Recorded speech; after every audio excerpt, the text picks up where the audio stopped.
안녕하세요. 저는 서울에 거주 중인 50대 여성입니다. 남편과 사별 후 혼자 딸 둘을 키우며 정신없이 살다 보니 어느덧 딸들이 결혼할 나이가 되었습니다. 그런데 세상 참 좁더군요. 딸 상견례장에서 오랜 세월 연락이 끊겼던 동창을 만났습니다. 뭔가 착각하신 것 같습니다. 사람 잘못 보셨어요. 분명 동창이 맞았는데 그 동창은 저를 모른 척 했습니다. 살면서 사람을 보고 헷갈린 적이 없던 저여서 내내 찜찜했는데 상견례가 끝나고 그 동창이 저를 찾아왔습니다. 그리고 그때 저를 모른 척 할 수밖에 없었던 이유를 말하며 상상도 못한 진실이 밝혀졌는데요. 예비사돈 앞에서 동창이 저와 모른 척을 했던 이유는 물론 예비사돈이 어떤 사람이었는지 파혼을 하게 된 그 사연을 지금 바로 시작해 보겠습니다. 남편과 사별 후 혼자 딸 둘을 키웠습니다. 당연히 딸들에게는 부족함이 많은 엄마였습니다. 엄마 아빠에게 모두 사랑받으며 컸어야 했는데 그런 환경을 만들어주지 못했으니까요. 늘 아빠의 빈자리를 만들어준 것에 대한 미안함이 마음 한편에 자리하고 있었습니다. 그래도 고마웠던 건 아무 내색 없이 딸들이 정말 밝게 자라주었다는 점입니다. 엄마 힘들다고 사춘기 시절에는 그 흔한 짜증 한번 부리지 않고 일찍 철이 들어 공부도 알아서 하고 회사도 들어가 제 앞가림은 잘하는 딸들이었습니다. 아니 그럼 갔다가 언제 오는 거야?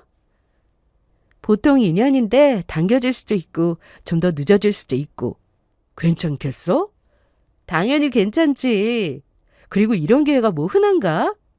엄마야말로 괜찮겠어? 나 없다고 보고 싶다고 우는 거 아니야? 무슨 딸이 잘 되면 엄마도 좋은 거지. 어느 날 큰딸은 회사에서 해외지사로 발령이 나면서 집을 떠나게 되었습니다. 결혼할 나이인데도 만나는 사람 없이 일에만 빠져 사는 큰딸이 조금 걱정도 되었지만 회사에서 인정받으니 그래도 좋더군요. 해외로 나가면 더 많은 것들을 보고 배울 수 있는 기회이기 때문에 저도 흔쾌히 잘 다녀오라고 했습니다. 작은 딸은 만나던 남자친구가 있어서 아무래도 큰딸보다 먼저 결혼을 하겠다 생각은 하고 있었는데 작은 딸 남자친구는 따로 만나 인사도 하고 몇 번 놀러와서 같이 저녁도 먹었습니다. 혹시나 바로 앞에서 이것저것 물어보면 불편할 수 있으니 집안 얘기는 자세히 묻지 않았는데 작은 딸이 어느 날 얘기해 주었습니다. 엄마. 응? 진우 씨네 말이야. 실은 부모님이 이혼하셨어. 아, 그래? 처음부터 말하려고 했는데 이혼 가정이라고 하면 처음부터 안 좋게 볼 수도 있겠다 싶어서 진작에 말 못했어. 엄마가 그런 사람 아니라는 건 나도 아는데 그래도. 작은 딸의 말을 듣고 나서도 저는 그런가 보다 생각하고 말았습니다. 요즘 이혼이 무슨 흠도 아니고 잘 안 맞았었나 보다 이렇게 생각했죠. 작은 딸에게 이런저런 얘기를 듣고 난 후에도 셋이 만날 때가 많았고 집에도 자주 놀러 왔는데 얼마 뒤 상견례를 하기로 했습니다. 장소는 예비사돈이 알아서 정한다고 하길래 장소와 시간을 전해 들었고 큰딸은 일정상 급히 한국에 들어오기 어렵다고 해서 저와 작은 딸 둘이 나가기로 했습니다. 엄마 괜찮아? 점잖아 보이나? 너무 곱고 예뻐. 나보다 엄마가 더 주목받겠는데? 왜? 너무 튀어? 다른 옷 입을까? 아니, 그냥 입어. 지금 딱 좋아. 가는 내내 긴장되고 떨려서 마음을 진정시키느라 혼났습니다. 이럴 때 남편이 옆에 있었다면 얼마나 좋을까 싶은 생각도 했고요. 아빠 보고 싶어? 오늘같이 좋은 날 아빠도 함께 있었으면 좋잖아. 지갑 속에 늘 가지고 다니던 남편의 사진을 꺼내보았습니다. 긴장됐던 마음이 좀 풀리는 것 같았고 그렇게 사진을 보다가 예비사돈이 정한 상견례장에 도착했습니다. 서둘러 나와서 일찍 도착했다 생각했는데 예비사돈이 먼저 와 있었습니다. 안녕하세요. 어머, 일찍 오셨네요. 많이 기다리셨어요? 아니요, 저희도 방금 왔어요. 아들은 잠시 화장실에 갔어요. 얼른 들어가시죠. 네. 그렇게 식당 안으로 들어갔는데 카운터에 있던 식당 사장을 보고 저는 깜짝 놀랐습니다. 한 동네 살았던 중학교 동창이었거든요. 그때 얼굴이 그대로여서 단번에 알아볼 수 있었는데 너무 반가운 마음에 먼저 인사를 했습니다. 아니, 너 민정이 아니야? 네? 저희 둘은 정말 친했습니다. 한 동네 살아서 등하교를 같이 한 건 물론이고 부모님끼리도 서로 알고 지내는 사이여서 거의 매일 만나다시피 하며 살았기에 사람을 잘못 봤을 거라는 생각은 못하고 바로 친구 이름부터 불렀는데요. 돌아온 대답은 아니, 누구세요? 나야, 정혜, 이정혜. 기억 안 나? 우리 한 동네 살았잖아. 그러다 중학교 2학년인가 이사 간다고. 아우, 저 사람 잘못 보신 것 같은데요. 친구의 말에 순간 뭐지 싶었습니다. 그런데 제 옆에 있던 예비사돈이 두 사람 아는 사이예요? 이때 제가 말하기도 전에 동창이 이러더군요. 아니요, 처음 보는 사람인데요. 그러고는 저를 보더니 뭔가 착각하신 것 같습니다. 저는 그 동네에 산 적도 없어서요. 아, 네, 그러세요. 제가 실례를 좀 했네요. 죄송합니다. 뭐 그럴 수도 있죠. 얼른 들어가서 식사부터 하시죠. 네. 오랜만에 보고 싶었던 동창을 만나 좋았는데 아니라고 하니 아쉬웠습니다. 이날 상견례 분위기는 그래도 좋은 편이었습니다. 많이 어색하고 불편할 줄 알았는데 혹시나 껄끄러울 수 있는 결혼 준비에 대한 부분도 먼저 얘기를 해주시더라고요. 이 많고 많은 사람들 중에 둘이 좋다고 만나서 결혼까지 한다고 하니 이게 보통 인연이겠어요? 네, 맞아요. 그래서 저는 처음부터 좋다고 했습니다. 우리 진우가 좋다는 여자면 저도 좋다고 했는데 막상 만나보니 야무진 게 보통이 아니더라고요. 좋게 봐주셔서 감사합니다. 그냥 빈말이 아니라 정말 그래요. 예쁘기도 하고 직장도 좋고 어른한테도 잘하는 모습 보면서 결혼해서도 잘 살겠구나 생각했어요. 그래서 말인데 애들 살 집은 제가 마련해 줄 생각인데 그래도 되겠죠?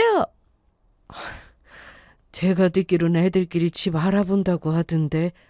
네, 맞아요. 저랑 희원이랑 둘이 집 구할 수 있어요. 처음부터 너무 좋은 집보다. 무슨 소리야? 집은 당연히 남자가 준비하는 게 맞지. 안 그래요, 사돈? 요즘은 남자가 집 해오고 여자가 혼수를 해오는 것보다는 둘이 같이 준비하는 경우가 많더라고요. 그래도 그건 아니죠. 제가 이미 둘이 살 집도 알아봤어요. 그러니까 집 문제는 걱정 마시고 그 외 결혼 준비에 필요한 건 애들 보고 알아서 하라고 하면 좋지 않을까요? 저도 작은 딸이 결혼하는데 부족한 건 지원해 줄 생각이었지만 선뜻 살 집을 해준다고 얘기를 들으니 그래도 되는 건가 싶었습니다. 30평대 신축 아파트, 거기다 지역은 강남이라고 하니 솔직히 부담스럽기도 했습니다.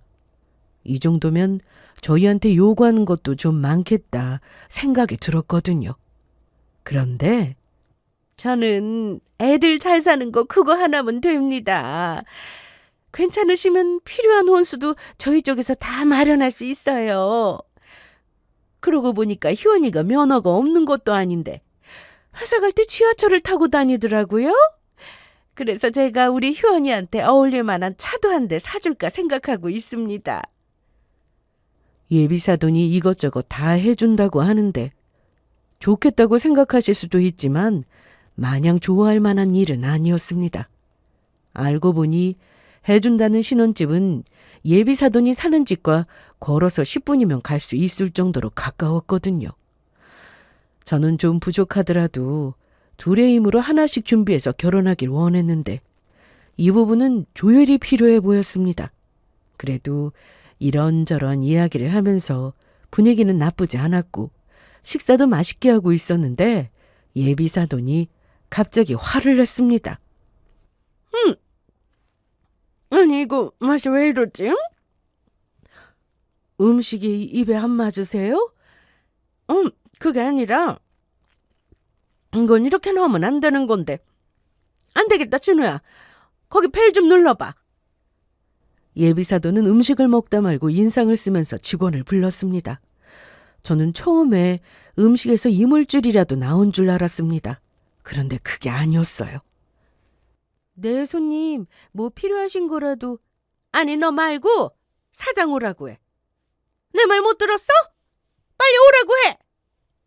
네, 알겠습니다. 그리고 잠시 뒤 제가 동창이라고 착각했던 그 식당 사장이 룸으로 왔습니다. 이거 먹어봐요. 네? 먹어보라고요? 저나 제 딸은 이날 좀 당황스러웠는데요.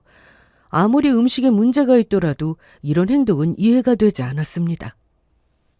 먹어보니 어때요? 맛이 다르죠? 저 똑같은 것 같은데요. 뭐라고요? 내가 여기 한두 번 오는 사람이에요? 내가 여기 올 때마다 음식 먹어보는데 오늘은 더 특별히 해달라고 부탁하지 않았어요?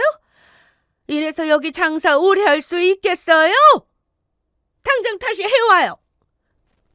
네, 죄송합니다. 가만 계세요. 제가 알아서 할게요. 손님 무서운 줄 알아야 다시는 이런 실수 안 하는 법이라고요. 이날 다른 건 다 괜찮았는데 예비사돈이 식당 음식 맛이 별로라면서 식당 사장을 불러 망신을 주게 되면서 약간 눈살이 찌푸려지기도 했습니다. 또 한편으로는 상견례 장소에서 예비사돈이 정해서 일부러 더 신경을 쓰느라 그런가 생각하기도 했습니다.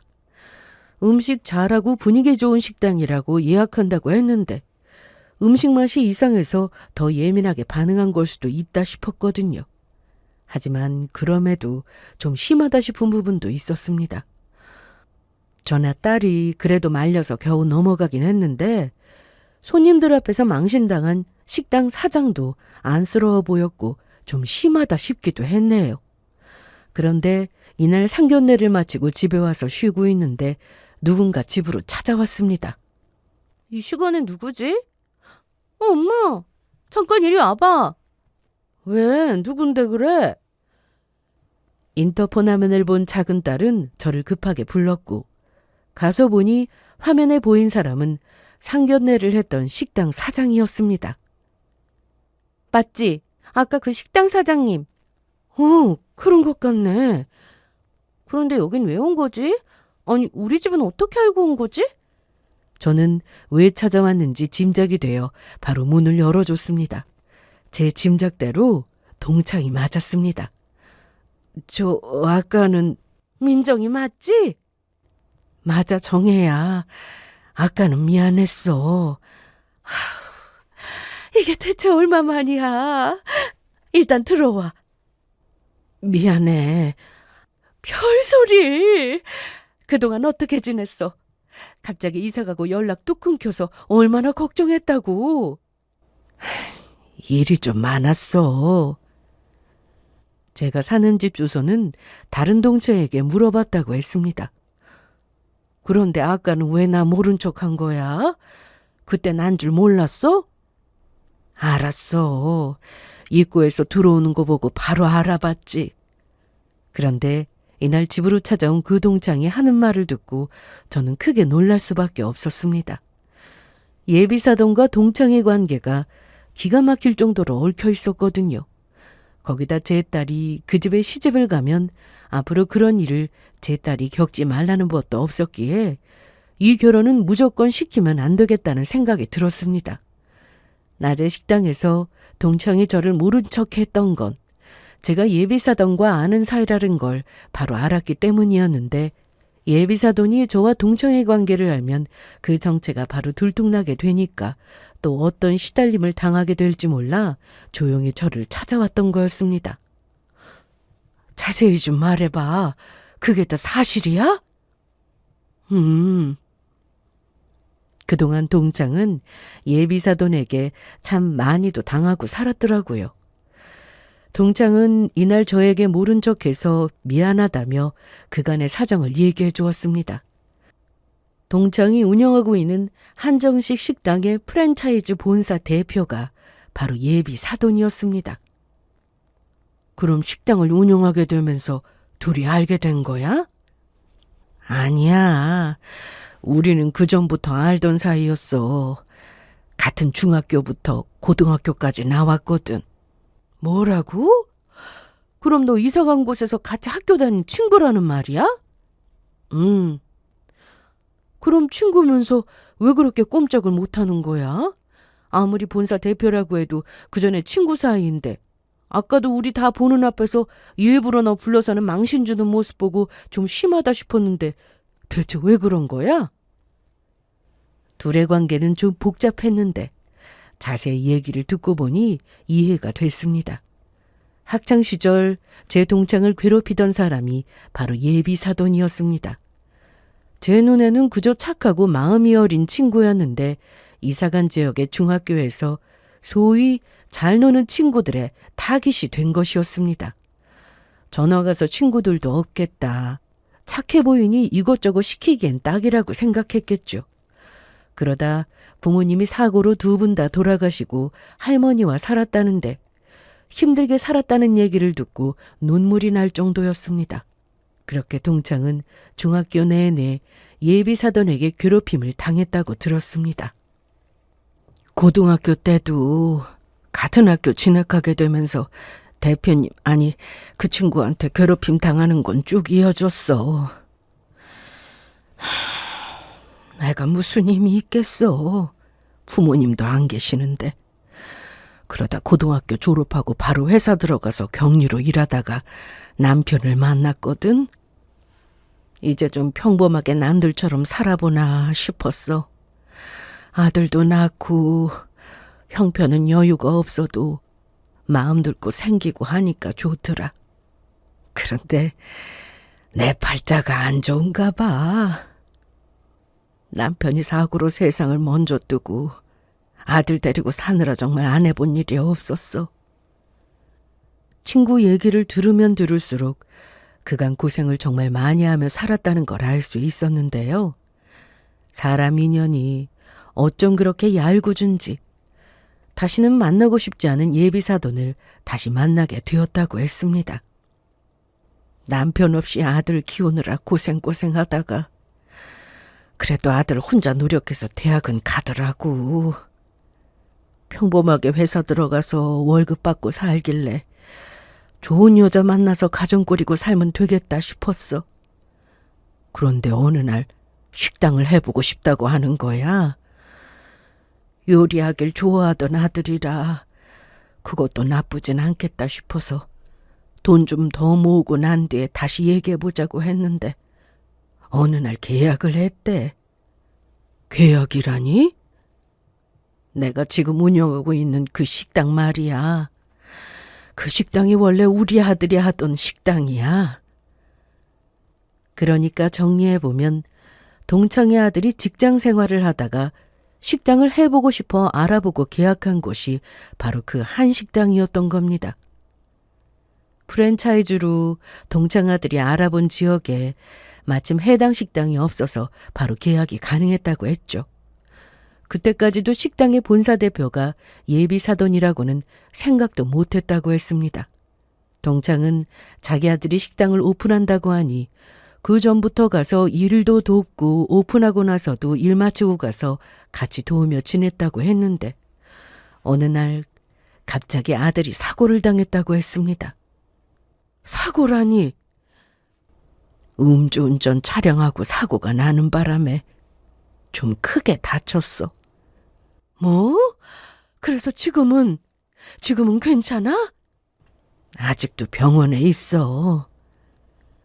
동창의 아들은 아직도 의식이 돌아오지 못한 채 병원에 있다고 했습니다. 아들 얘기가 나오니 친구가 급기야 참았던 눈물을 흘렸는데 그래서 아들이 저러고 있는데 식당은 당연히 운영할 수 없어서 한동안 문을 닫았어. 그랬더니 본사에서 사람이 나왔더라고. 이대로 계속 문 닫으면 다른 지점에도 피해가 간다는 거야. 이미지에 안 좋다는 거지. 그래서 내가 그날 바로 사정을 얘기하고 가맹 해지를 요구했거든. 그런데 그게 안 된다고 하잖아. 안 된다니. 왜? 계약서에 명시가 되어 있는 부분이래. 가맹 계약을 하고 정해진 기간 동안은 무조건 운영을 해야 하는데 그 기간을 채우지 못하고 해지를 하게 되면 본사에 돈을 물어주게 되어 있다더라고. 식당 해본다고 들어간 돈이 한두 푼도 아니고 나도 지원해 준 게 있어서 물어줄 돈은 없지. 아들은 병원에 누워있지. 그래서 내가 그런 법이 어디 있냐고 했더니 계약서를 가지고 왔는데 그거 들고 동네 변호사 찾아가서 물어보니까 해당 내용이 명시된 건 맞대. 그래서 내가 본사에 직접 찾아가서 사정 얘기하고 해지 요청을 직접 해보면 들어주지 않을까 싶어서 본사로 직접 찾아갔는데 담당 직원이 절대 안 된다고 하면서 언성이 좀 높아졌는데 그때 대표라는 사람이 나오더라고. 무슨 일인데 이렇게 시끄러워? 어머, 너 민정이 아니니? 나야 정미. 나 기억 안 나? 오정미. 우리 같은 중학교 다녔잖아. 어머나 세상에, 어떻게 이렇게 만나? 아니 그런데 여긴 어떻게 왔어? 나 보려고 온 거야? 그래. 잘 지냈어? 여기 대표가 너야? 그래. 세상 참 좁다. 그렇지? 그런데 정말 무슨 일로 온 거야? 그래서 그때 그 앞에서 바로 계약서를 꺼내서 보여주면서 아들 사정을 얘기했다는데 얘기를 듣고 안타까워하더니 해지가 아닌 다른 제안을 하더랍니다. 그래서 말인데 더는 식당 운영이 불가능해서 해지를 하고 싶은데 부탁 좀 할게. 얘기 못 들었어? 계약서상에 나와 있는데? 알고 있어.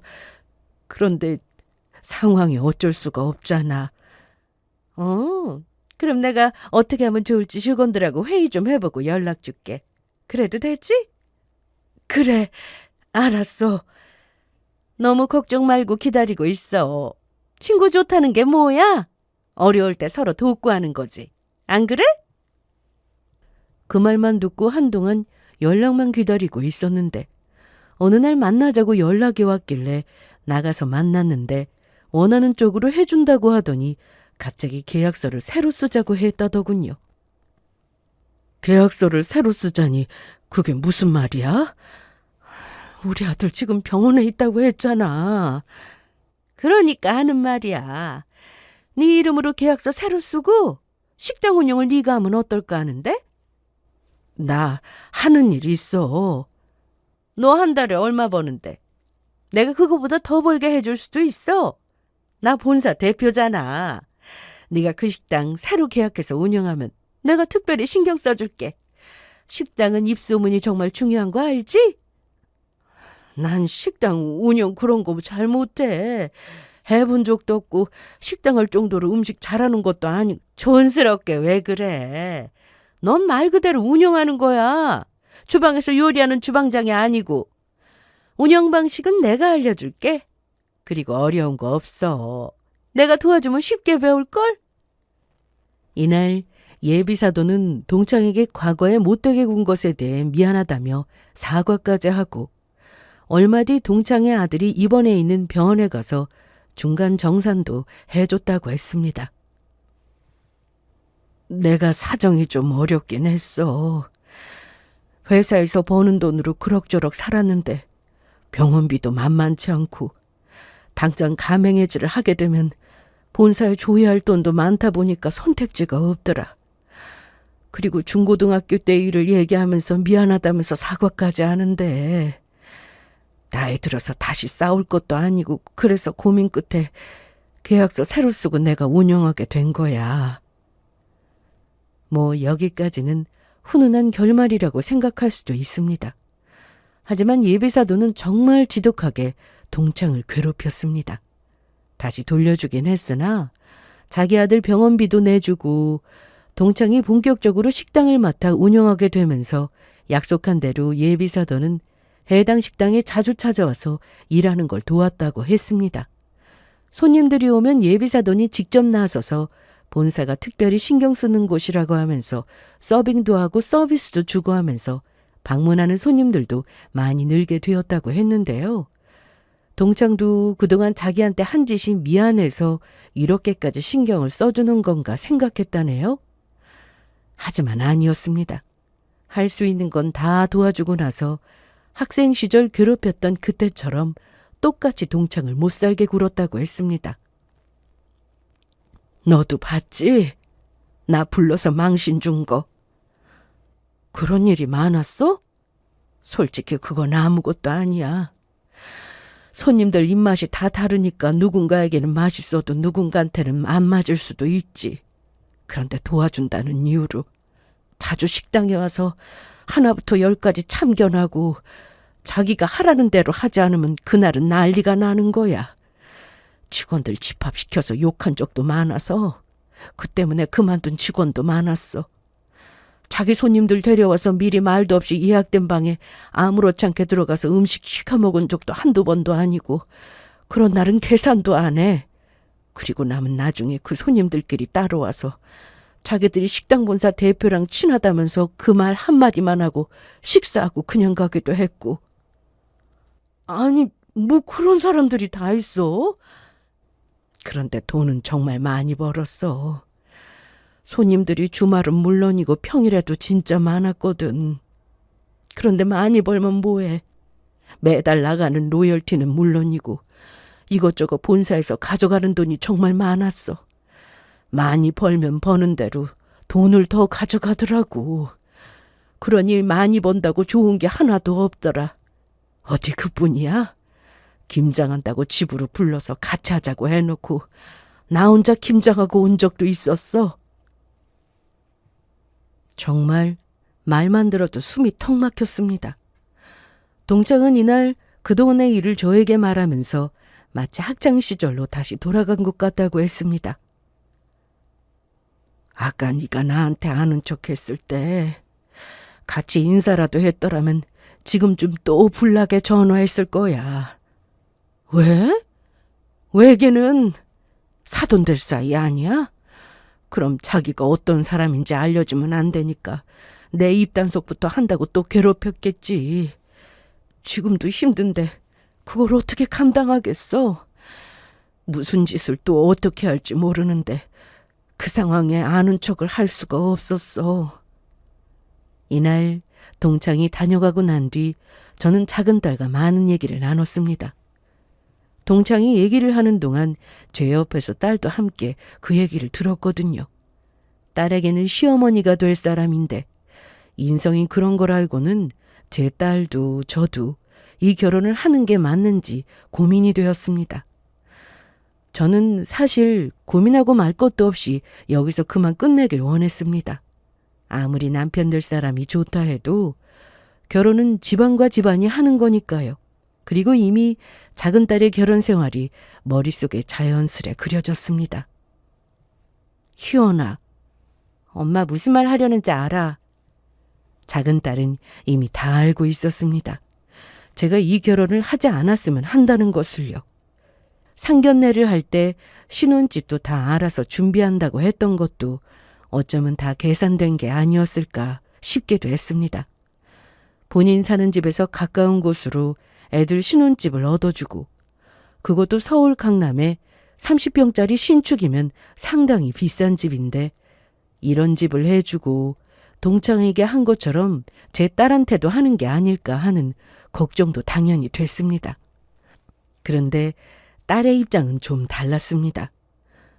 그동안 좋은 감정으로 만나왔고 저 역시 딸의 남자친구를 보면서 좋은 모습만 보여줘서 그런지는 몰라도 참 좋게 봤기 때문에 둘이 잘 살 거라 생각했습니다. 그러니 딸은 남자친구 하나만 보고 결혼을 하고 싶은 생각도 했을 겁니다. 제가 딸의 인생을 책임져 줄 수 없듯이 무조건 끝내라고만 주장할 수도 없는 상황이었죠. 결코 간단한 일이 아님을 알게 된 저는 그날 이후 바쁘게 움직였습니다. 예비사도는 식당에 동창에 나와 있지 않거나 잠시 자리를 비우면 그걸 가지고도 손님이 떨어져 나간다며 전화해서 당장 나오라고 할 정도로 닥달을 했는데요. 나 볼 일 좀 있어서 나왔어. 좀 걸릴 것 같은데. 그래, 알았어. 금방 들어갈게. 왜? 누구 전화인데? 직원이야? 지금 식당 바쁘대? 아니, 식당에 지금 와 있대. 빨리 들어오라고 하네. 그래, 여긴 나한테 맡겨두고 넌 얼른 가봐. 미안해. 무슨 소리야. 나한테도 정말 중요한 문제인데. 저는 동창과 변호사 사무실을 찾았습니다. 바로 그 계약서를 들고 말이죠. 다행히도 지인 중 변호사가 계셔서 대충 상황을 설명하고 함께 방문했는데 나온 지 1시간도 안 됐는데 이렇게 전화 오는 걸 보고는 그동안 이런 걸 다 어떻게 참고 견뎠나 싶었습니다. 생각해보면 차라리 잘 됐다 싶었습니다. 일 때문에 식당에서 자리 비어서 괜한 의심을 받느니 예비사도 모르게 저 혼자 알아보는 게 더 편하다 생각했으니까요. 이날 이후로 저는 동창과 거의 매일 통화했습니다. 시간이 없어서 정말 하루하루 시간이 어떻게 가는지도 모르게 일 끝나면 변호사 사무실에 가서 동창에게는 그 내용을 전하면서 바쁘게 지냈는데요. 그러던 어느 날 동창에게 전해줄 게 있었는데 마침 작은 딸이 근처에 볼 일이 있다고 해서 대신 전해주라고 했습니다. 이것만 그대로 드리면 되는 거지? 응, 부탁해. 알았어. 금방 다녀올게. 그런데 1시간쯤 지나서 동창에게 전화가 왔습니다. 뭐라고? 그래서 둘이 같이 나갔어? 아무래도 네가 와봐야 할 것 같아. 알았어. 금방 갈게. 동창이 저에게 전화한 이유는 작은 딸이 식당에 제가 부탁한 서류를 전해주러 갔다가 예비사위를 봤다고 했습니다. 그런데 예비사돈이 하던 짓을 예비사위가 똑같이 하고 있는 그 모습을 보고 작은 딸이 할 말이 없었는지 그 자리에서 크게 화를 냈다고 하더라고요. 저는 동창의 전화를 받고 급히 식당으로 갔고 가보니 딸은 식당 뒤쪽에 있는 공터에서 예비사위와 다투고 있었습니다. 둘이 서로 지지 않고 다투고 있는 모습에 저는 끼어드는 게 맞는 건지 다 끝날 때까지 기다려야 하는 건지 잘 몰라서 뒤쪽에 서 있었는데 제가 온 줄도 모르고 둘은 계속 다퉜습니다. 아니 뭐 이런 걸로 헤어지자는 말을 하고 그래. 이런 거? 그래. 내가 너한테 일부러 말은 안 했는데 우리 엄마가 여기 이 식당 브랜드 회사 대표야. 아, 그래. 그러면 너보다 한참 나이 많은 사람한테 그렇게 막말해도 되는 거야?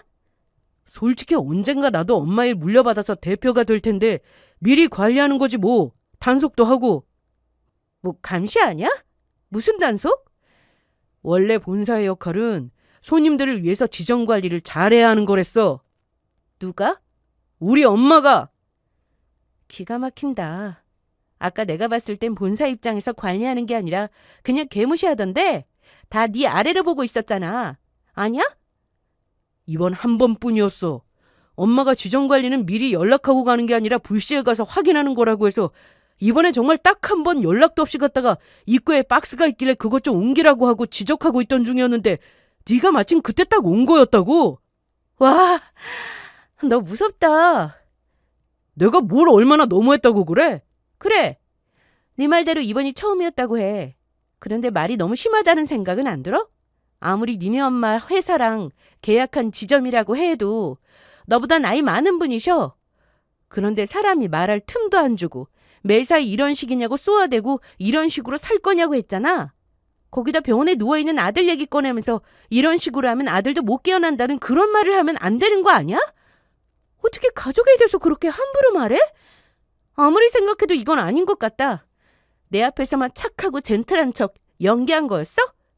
아니, 키워나 미안. 생각 좀 해보자. 야! 야! 이번 일로 예비사도는 저에게 연락이 왔고 처음에는 딸의 마음을 돌려달라고 했습니다. 여보세요? 접니다. 네, 얘기 들으셨죠? 글쎄 희원이가 결혼을 다시 생각해보자고 했다던데. 네, 들었습니다. 둘이 무슨 오해가 있었나 보더라고요. 저는 오해라고 생각이 들지 않던데요. 이건 제가 나중에 말씀드릴 생각이었는데 제 아들이 희원이랑 결혼을 하게 되면 아무래도 제 사업을 물려받아 하게 될 거라서 조금씩 일을 배우고 있었어요. 그래서 이번에 가서 지정관리 차원에서 한 소리 한 걸 가지고 희원이가 오해를 좀 한 것 같은데 마음 좀 돌려주세요. 그렇게 안 봤는데 우리 희원이가 욱하는 성격이 좀 있나 보네요. 희원이가 좋다고 해도 제가 반대합니다. 뭐라고요? 아무리 사회적 위치가 높다 해도 그러면 안 되는 거죠. 더군다나 정식으로 본사 대표가 된 것도 아니고 따지고 보면 그 식당 사장하고 어떤 관계가 있는 것도 아닌데 그런 언행을 하는 게 맞습니까? 밖에서도 그러는데 결혼하고 제 딸한테도 그러면 어떡하죠? 아니, 무슨 그런 말씀을. 입장 바꿔서 제 딸이 그랬다고 생각해 보세요. 나이도 훨씬 많은 분한테 인생 잘못 사는 사람처럼 말하고 상처가 될 수 있는 가족 얘기까지 함부로 한다면 며느리로 받아들일 수 있겠냐 말이에요. 그 식당 사장하고 뭐 가족도 아니고 전혀 모르는 사이인데 뭘 그렇게 신경을 써요? 원래 자기 가족 소중하게 여기는 사람이 밖에 나가서 남한테도 잘하는 법입니다. 남한테 하는 행동을 보면 다 보이는 법이라고요. 그런데 더 황당했던 건 저희 쪽에서 파혼을 요구하니 작은 딸 앞으로 우편물 하나를 보내왔습니다. 열어보니 예비사돈이 보낸 거였고 그 안에는 일방적으로 파혼 얘기를 한 건 저희 쪽이기 때문에 그에 대해 자기 아들이 정신적 고통을 겪고 있다며 위자료를 청구하겠다는 일종의 협박 같은 우편물이었습니다. 이대로 결혼할 건지 아니면 파혼해서 소송당하고 돈까지 물어줄 것인지 선택하라 이거였죠. 정말 사람 참 한결같죠? 그런데 제 딸을 상대로 소송에 대해 신경 쓸 시간이 없었습니다. 동창이 본사에 계약 해지 요구를 했거든요. 예비사도는 당연히 이전처럼 계약서 내용을 들먹이며 손해가 클 거라고 했고 조용히 시키는 대로 일이나 하라면서 자기 말을 안 들으면 금융치료를 받게 될 거라는 말까지 했답니다. 동창은 제가 알려준 대로 그런 대화 내용을 다 녹음해서 증거로 남겨두었고 그 전에 동창과 그 아들이 식당 본사와 계약한 계약서 내용을 변호사와 확인한 결과 불공정 계약서임이 확인되었습니다. 제가 작은 딸에게 식당에 가서 서류를 전해주라고 한 것도 이러한 내용 때문이었죠. 해당 서류 안에는 본사가 먼저 계약을 위반한 내용이 많았다고 나와 있었는데 과도한 돈 요구는 물론 사생활 침해에 대한 부분까지 자세히 적혀 있었습니다. 그걸 가지고 소송을 할 수 있다는 걸 알게 된 동창은 결국 가맹비 반환 청구 소송을 하게 됐죠. 식당 본사 입장에서는 참 골치 아픈 일이었는데요. 이번 소송에서 동창이 승소하게 되면 다른 지점에서도 분명히 비슷한 소송이 생기게 될 게 뻔했기에 예비사도는 난감했을 겁니다. 특히 동창이 가지고 있던 CCTV 영상은 저도 본 적이 있었는데요. 예비사돈이 식당에 찾아와 동창을 밀치며 폭력을 행사한 것까지 CCTV에 찍혀 있었습니다. 이 정도면 될까? 혹시 몰라서 나중에 저장을 하긴 했는데 증거가 되려나? 일단 다 줘봐. 모든 소송은 증거가 중요하다는 거 너도 들었잖아. 이런 거 저장해두길 정말 잘했다. 동창으로부터 전달받은 CCTV 영상들은 변호사에게 그대로 전달을 했고 해당 내용과 증거들을 바탕으로 소송 준비를 하게 됐습니다. 그리고 때마침 작은 딸이 예비사위에 몰상식한 행동을 보게 되었고 굳이 더 미룰 필요 없이 파혼 통보에 동창은 본사를 상대로, 그러니까 예비사돈에게 소송을 걸게 된 거죠. 여전히 중고등학교 때처럼 지켜줄 가족도 없고 가진 것도 없어서 함부로 해도 된다고 생각했는지 미리 다 준비된 것도 모르고 소송 얘기에 더 발끈한 예비사돈은 급기야 동창 몸에 또 한 번 손을 대고야 말았습니다. 식당으로 찾아와 야! 어디서 소송이라는 말을 함부로 짓거려? 네가 뭔데? 이거 놓고 말해. 그래 놓을게. 대신에 한 대 맞아. 그리고는 직원들이 다 보는 앞에서 동창의 뺨을 때렸습니다. 그때 저도 식당에 있었는데 변호사 사무실의 직원과 함께 얘기를 나누며 식사를 하다가 이런 모습을 보게 되었습니다. 예비사돈은 제가 그 자리에 있는 줄도 모르고 온갖 막말을 퍼부었는데 엄마나 아들이나 하는 짓이 정말 똑같더군요. 저는 예비사돈이 제 딸에게 소송 한 해 만에 했던 말은 신경도 안 쓰고 있었습니다. 확인해 보니 결혼 약속 후 주고받은 예물도 없고 식장 계약을 한 것도 없다 보니 소송이 아예 안 된다는 거였습니다. 또한 제 딸이 아무 이유 없이 파혼하자는 게 아니라 예비사위에 언행에 문제가 있음을 지적하고 파혼 얘기를 꺼낸 것이기 때문에 일방적인 파혼 통보라고 보기도 어렵다고 했고요. 이렇게 제 딸이 파혼 사유로 주장하는 내용은 너무나도 명확했기에 그쪽에서도 말만 그럴싸하게 했지 실제로 소송 준비를 하는 건 없었습니다. 그보다 동창을 상대로 또 돈을 뜯어내기 위해 소송 준비를 하는 것 같았습니다. 계약서대로 이행하지 않았다고 해서 그 부분을 가지고 소송할 생각이었나 본데 애초에 잘못된 계약서였기에 오히려 당한 건 동창이 아니라 예비사돈이었습니다. 동창은 그동안 제가 소개해준 변호사와 자주 연락하면서 소송 준비를 미리 해왔는데요. 준비한 대로 소송을 먼저 시작했습니다. 그리고 확실한 증거에 예비사돈은 속수무책이었습니다. 원래 본사를 상대로 소송을 한다는 건 정말 쉽지 않은 일인데 이번엔 아니었어요. 저는 동창을 돕고 싶었습니다. 그냥 친한 친구여서가 아니라 제 딸과도 연관이 있는 일이었기 때문에 제 딸이 파혼하는 건 물론이고 동창도 가맹계약에서 벗어나 예비사돈으로부터 괴롭힘이 끝나길 바랬죠. 소송이 한창 진행이 되는 동안 예비사돈과 사위에게 참 많은 연락이 왔습니다.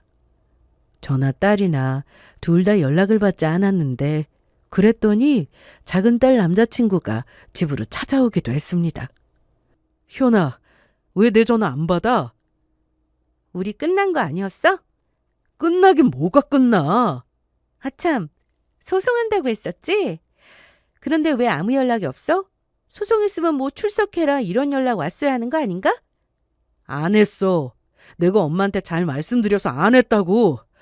그러니까 우리 사이 다시 한번 잘 생각해보자. 안 그래도 집이 지금 난리야.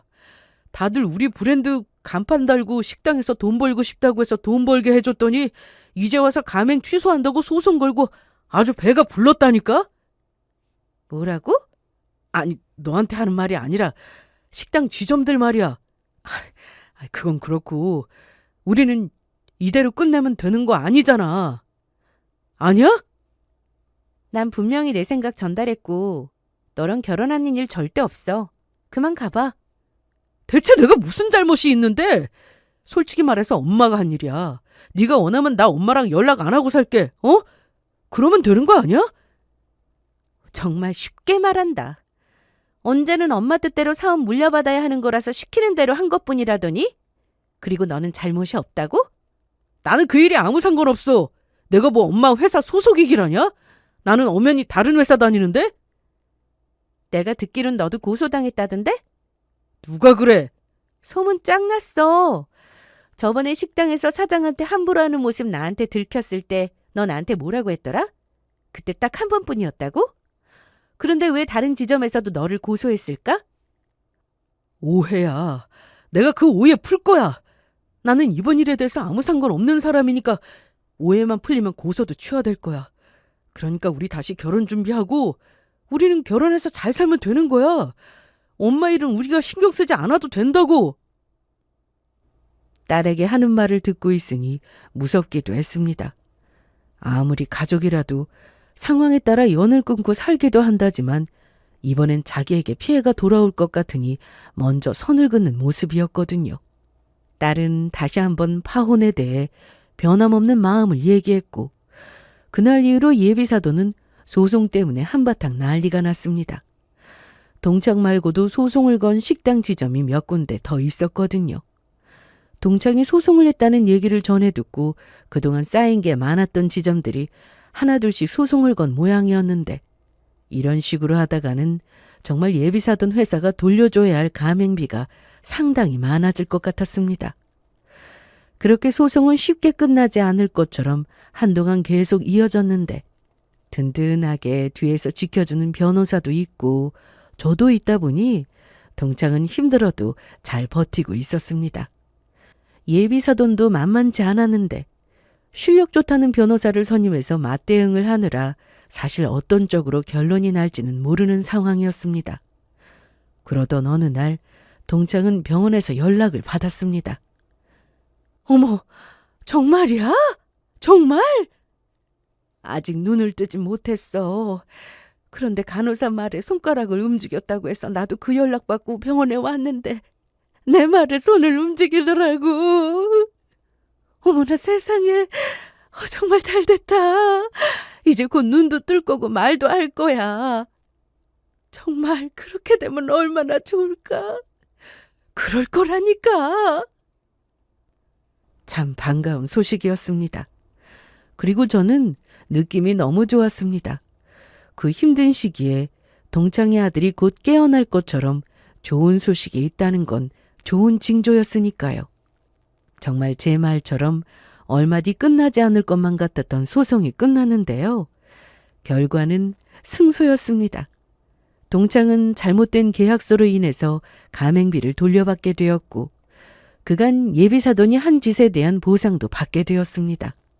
물론 가맹해지로 더는 운영하지 않게 되었는데 동창이 미리 직원들에게 이러한 소식을 알리면서 일자리를 알아보게 해주어서 직원들에게까지 피해가 가지는 않았습니다. 이후 동창은 소송이 잘 마무리되고 난 후 예전에 하던 일을 다시 하게 되었습니다. 조금씩 생활의 안정을 되찾아가고 저와도 자주 만나게 되었는데요. 만날 때마다 좋은 소식을 듣게 되어 저도 늘 기뻤습니다. 그랬어? 거봐, 내가 뭘 했어. 곧 일어날 거라고 했잖아. 그래도 아직 멀었지 뭐. 너도 알아보고 이제 말도 잘한다며. 좀 더 있어봐. 일어나서 걷는 연습도 하게 될걸? 말만 들어도 너무 좋다. 내 소원이 우리 아들 손잡고 걸어보는 거 그거야. 사고 나기 전에 너무나 당연한 일이라 아무것도 아닌 일이라 생각했는데 그게 내 소원이 될 줄 누가 알았겠어. 참, 효원이는 요즘 어때? 파혼한 후로 제 딸도 물론 힘든 시간을 겪었습니다. 그런데 다른 사람에게 얘기를 듣고 파혼한 게 아니라 직접 눈으로 봐서인지 마음 정리는 생각보다 빨리 끝난 편이었습니다. 우리 딸 아주 잘 지내. 다행이네. 걱정했거든. 사실 네 덕분이지 뭐. 그날 네가 우리 집에 나보러 안 왔으면 내가 어떻게 알았겠어? 무슨 소리, 네 덕분이지. 사람 인생 살린 건데. 이날 동창과 저는 서로 덕분이라면서 앞으로도 의지하고 그렇게 살자고 얘기했습니다. 지금도 저는 동창과 자주 연락하고 만나면서 그렇게 지내고 있는데요. 최근엔 해외에서 근무하던 큰딸도 잠시 한국에 들어와 다 함께 모여서 식사도 했습니다. 한때는 자식들이 결혼 정년기가 되었으니 당연히 결혼해야 한다고 생각했는데 자기 일하면서 각자 행복 누리며 사는 것도 인생이란 생각이 들었습니다. 그래서 결혼 얘기는 안 하고 살고 있습니다. 어련히 알아서 잘하겠어요. 그리고 사돈과 사유가 될 뻔했던 두 사람은 어떻게 됐는지 궁금하신가요? 작은 딸의 전 남자친구는 직장 생활을 하면서 빚을 갖고 있다고 들었습니다. 그 엄마가 그때 그 소송을 물어줘야 했던 가맹비가 상당했다고 하더라고요. 그것 말고도 갑질에 폭언, 폭행을 한 건 동창만이 아니라서 고소당해서 별도로 물어준 돈까지 하면 매우 큰 액수라고 하네요. 어쩌겠어요? 자기가 벌인 일이니 평생 빚 갖고 살아야죠. 그러니 돈 좀 있다고 갑질해서도 안 되는 거고, 대표 자리에 앉아 있다고 아나무인으로 모든 사람을 자기 밑으로 봐서도 안 되는 거죠. 그걸 지금쯤 깨달았을까요? 그랬으면 참 좋겠는데 말이죠.